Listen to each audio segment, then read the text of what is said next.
একদিন এক জঙ্গলে থাকত এক সিংহ। সে ভাবত, আমি সবচেয়ে শক্তিশালী।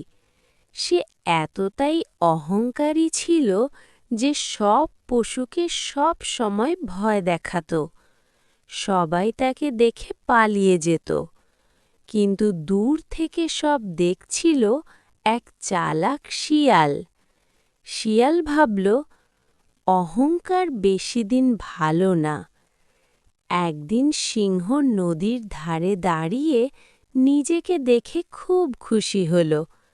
তখন শিয়াল বলল, ওই দেখুন, আরেক সিংহ এসেছে আপনাকে হারাতে।